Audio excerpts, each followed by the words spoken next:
జవాన్ నగర్ అనే ప్రాంతము నా గుండెకాయ. అలా ప్రజలకు చెప్పిన, అందరికి చెప్పిన, దాన్ని అంతా కూడా జిహెచ్ఎంసి మొత్తం చెత్త అంతా తెచ్చి కొన్ని ఏళ్ళ సందే ఆడనే వేస్తున్నారు. పర్లే వేస్తున్నారు, అది కాంగ్రెస్ టైంలో సందే వేస్తున్నారు, ఇప్పటిదాకా కూడా వేస్తూనే ఉన్నారు. అది కంటిన్యూ కాంట్రాక్ట్ ఉంది వేస్తున్నారు. మీ దాంట్లోనే కంటిన్యూషన్ అని చెప్తున్నా. జర ఓపిక పట్టడానికి దండం పెడతా. ఎందుకంటే ఆ చెత్త వేసినప్పుడు నేను మంత్రి ఉన్నప్పుడు మా కేటీఆర్ గారు 500 కోట్లు ఇచ్చిండు. చెత్తతోటి కరెంటు తయారు చేసే ఉత్పత్తి ప్లాంట్ ఆడ తయారు చేసినాం.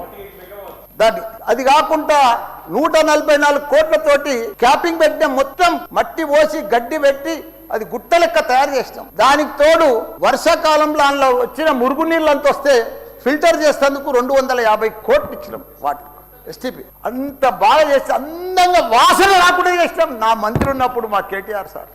అటువంటిది ఇప్పుడు 2 సంవత్సరాలు 4 నెలల సంది భరించలేము. కొత్త గుట్ట చెత్తకుండి తయారు చేసారు, కొత్తది ఒకటి. అది రోగాన బారి పడుతున్నారు. వాటర్ల పొల్యూషను, గాలిల పొల్యూషను, భూమిల పొల్యూషను, మురికి నీరు ఉండలేక 2,00,000 ప్రజలు ఉంటున్నాడు.